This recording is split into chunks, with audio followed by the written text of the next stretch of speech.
All right, listen up. Before you even think about making your first trade or investing your first dollar, I want you to consider this your mandatory orientation. What we're about to go through isn't just some clever strategy, it's a critical lesson in financial survival. And trust me, getting this right is non-negotiable if you want to be in this for the long haul.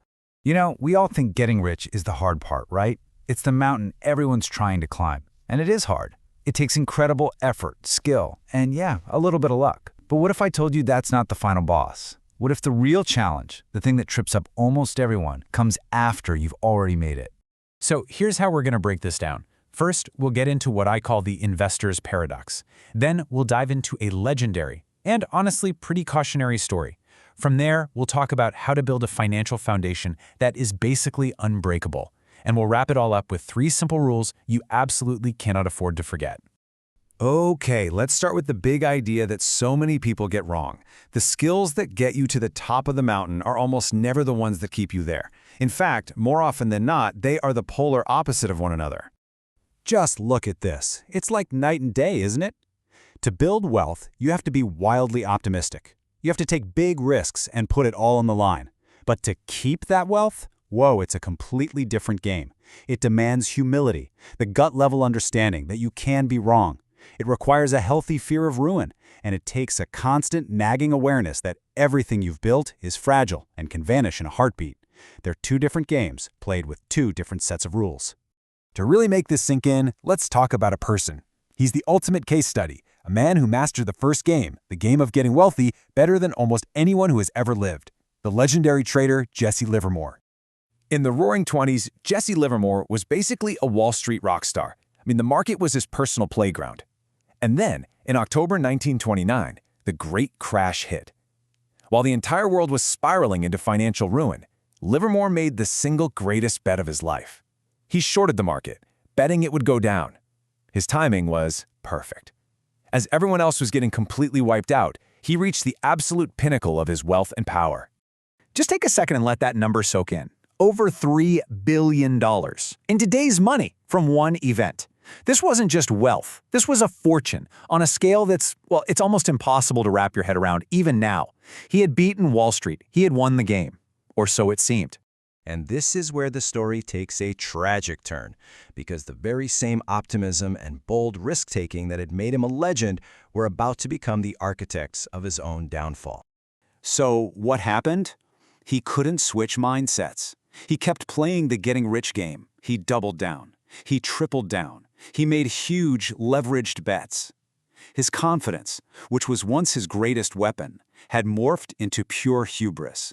He wasn't taking calculated risks anymore. He was absolutely convinced he couldn't lose. And in just 4 short years, that $3 billion fortune was gone. All of it. And this quote just says it all, doesn't it? The man was a genius at offense, a master at getting rich, but he had no defense. He never learned the second, completely different and arguably more important skill of preservation. He never learned how to stay rich. So, the big question is, how do we avoid Livermore's fate? Well, it takes a conscious decision. We have to shift our thinking from offense to defense. We have to stop trying to build something impressive and start trying to build something that is simply unbreakable. I want you to think of your portfolio as a house. The getting rich mindset builds a decorative house. You know the type, all glass walls, looks absolutely spectacular on a sunny day. It's all about showing off high returns. But the staying rich mindset, that builds a sturdy house. It's not designed for a garden party. It's engineered for the Category 5 hurricane that you know is coming eventually. Its primary purpose isn't to look good. Its purpose is to survive.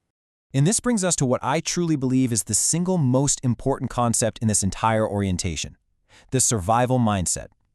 And let me be crystal clear about this. This is more important than being a genius. It's more important than picking the next hot stock. It's simply the ability to stay in the game, to endure. Because the magic of compounding only works if you're never forced to start over from zero. So how do we actually build this foundation? Well, these are the blueprints for that sturdy house. We're talking about broad diversification, which is really just a formal way of saying don't put all your eggs in one basket, right? You spread things out. Then there's strategic asset allocation. That's just balancing different kinds of investments, like stocks and bonds, to handle different economic seasons. We're also talking about hedging against tail risk. Think of it like buying insurance for your portfolio. It's there to protect you from those rare but catastrophic black swan events.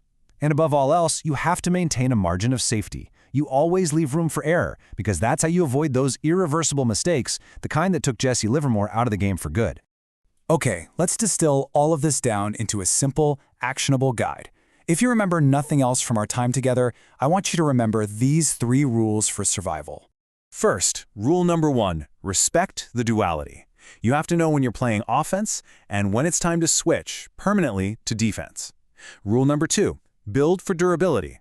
Your number 1 job as an investor is not, I repeat, is not to get the highest return. It's to guarantee you don't get a negative 100% return. Survival comes first, always. And finally, rule number 3, embrace humility. The market is bigger than you, the future is unpredictable. Acknowledge that wealth is fragile and plan for it. So I'll leave you with this question. I want you to really think about it. Look at your own strategy, your own mindset. Are you building a beautiful house of glass, designed only for the good times? Or are you laying the foundation for a fortress, ready for the storm? The choice you make, well, that will determine everything.